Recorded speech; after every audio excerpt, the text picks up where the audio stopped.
कोकणी माणसाचा असलेला जीव म्हणजे कारखान्यात तर मी आलोय। कारखाना तुझा कधीपासून चालू आहे आपला? 15 वर्ष झाले। किती? 15? 13 मी लहानपणी ना जिल्हा परिषदच्या शाळेत होतो। हा, मग तुला कसं वाटतं बाप्पांना आकार देऊन? कसं वाटतं म्हणजे तुझी फिलिंग काय असते? दिवस रात्र मी नगरपालिकेत कामाला होतो गणपतीसाठी ना। ते सोडलं, सुट्टी नाही भेटत म्हणून। अरे मा कसं। नमस्कार मित्रांनो, स्वागत आहे तुमचं आपल्या नवीन व्हिडिओमध्ये। आजचा थंबनेल बघून तर तुम्हाला समजलंच असेल की आजच्या व्हिडिओमध्ये तुम्हाला काय बघायला मिळणार आहे। आपल्या वसईमध्ये असलेला एक कारखाना आहे, कोकिरवी तलाजवळ हा कारखाना आहे। या कारखान्यामध्ये एक दादा आहे आणि एक ताई आहे, ते दोघेच गणपती रेखाटतात। आज त्यांचा आपण आत्मवृत्त म्हणजे त्यांचा एक इंटरव्ह्यू सारखा आपण घेणार आहोत, तर तुम्ही बघा व्हिडिओ। आधी मी तुम्हाला त्यांनी आखलेले बाप्पा दाखवतो, कोकणी माणसाचा असलेला जीव म्हणजे कारखान्यात तर मी आलोय, पण असं एवढं भारी वाटतंय ना भाई, म्हणजे व्हिडिओ पुरतं असं नाही, पण इकडे आल्यावर सुख आहे, बस एवढंच बोलून। आता तुम्हाला मी त्यांनी आखलेले गणपती दाखवतो, बघा, सिनेमॅटिक शॉट एन्जॉय करा।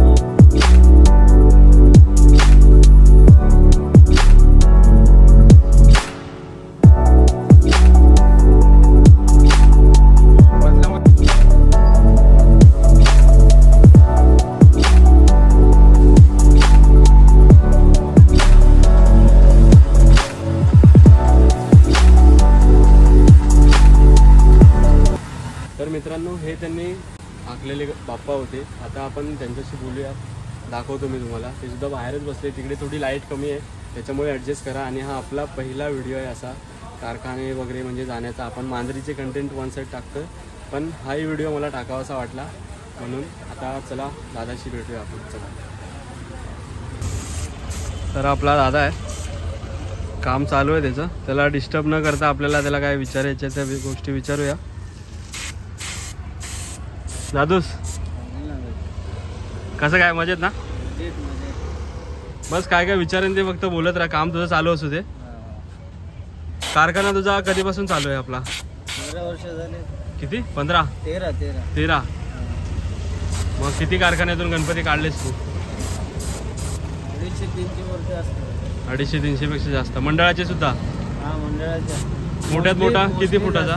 जास्त करून मंडळाचे। जास्त करून मंडळाचे। मोठ्यात मोठा किती फुटाचा काढलाय? 10 फुटाचा। मग आता तू सुरुवात कशी केलीस कारखान्याला? मी लहानपणी ना जिल्हा परिषदच्या शाळेत होतो। हा, ते गणपतीची शाळा होती। हा, दररोज आहे ना, मी येऊन उभं राहायचो, एक तास दीड तास बघत राहायचो। हा, त्यानंतर एका काकांना विचारलं मी, काम भेटेल का? हा, त्यांनी मला सांगितलं काम भेटेल, पण लांब आहे। तर मी दररोज सायकल घेऊन जायचो वेस्टला। आवड होती? आवड होती। दररोज पावसाचं सीझन आहे आणि दरवर्षी सायकल घेऊन पावसात जायचो वेस्टला, वेस्टला। आणि वसई म्हटलं की आधी पण पाणी भरतच असेल? पाणी भरलेलं असायचं, अजून मजा यायची। सायकल घेऊन निघालो डायरेक्ट, दररोज काम करूनच यायचं। भारी भारी, एक आवड होती म्हणून आज तू एवढे भारी गणपती काढतोयस कारखान्यातून तुझ्या। त्या कारखान्यात किती वेळ काम केलंस? त्या कारखान्यात 3 वर्ष काम केली। शेवटी पगार वाढवला नाही ना, म्हणून दुसऱ्या ठिकाणी मी गेलो, जॉब स्विच केलास? ते काम स्विच केलं। त्यानंतर ना दुसऱ्या ठिकाणी काम करता करता त्या शेटने पण पगार वाढवला नाही। आपलं डोकं समजलं आणि डायरेक्ट आपण स्वतःचा टाकला। 13 वर्ष जुना आहे? 13 वर्ष झाली ना? 13 वर्ष झाली। भारी। मग तुला कसं वाटतं बाप्पांना आकार देऊन? कसं वाटतं म्हणजे तुझी फिलिंग काय असते? दिवस रात्र मी नगरपालिकेत कामाला होतो गणपतीसाठी ना। ते सोडलं, सुट्टी नाही भेटत म्हणून। अरे मा कसं। इकडे लोक गव्हर्नमेंट जॉबसाठी तरसतात आणि फक्त आपल्या सुखासाठी भावाने जॉबच स्विच केला डायरेक्ट। मग गणपतीच्या सीझन नंतर काय करतोस तू? जॉब करतो। जॉब जॉब पेंटिंगचे, मंदिराचे पेंटिंग वगैरे, मंदिरचे आहेत ना ते सर्व करतो. हां भारी भारी.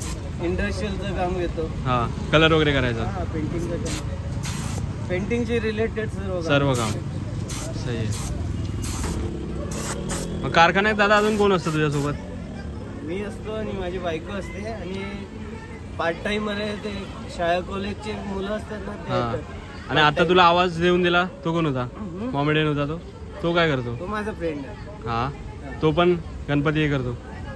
हा तो मगाशी येऊन गेला ना, तो पण गणपतीचं काम करतो. त्याला पण आवड आहे, मोमेंटन आहे पण त्याला आवड आहे गणपतीचं काम करायला. भारी भारी. चल दादा छान वाटलं तुझ्याशी बोलून. कला तुझी भारी जोपासलीस तू शाळेपासून शिकत शिकत. चल येतो काय? येतो. तर मित्रांनो एवढंच होतं या ब्लॉगमध्ये. त्रिमूर्ती कला केंद्र दादाचा शॉप आहे, वसईला आहे, गोखरे तलावाजवळ. व्हिडिओ इथेच संपवूया आपण. तुम्हाला ब्लॉग कसा वाटला नक्की सांगा कमेंटमध्ये. आणि दादासाठी 1 लाईक तर बनतेच.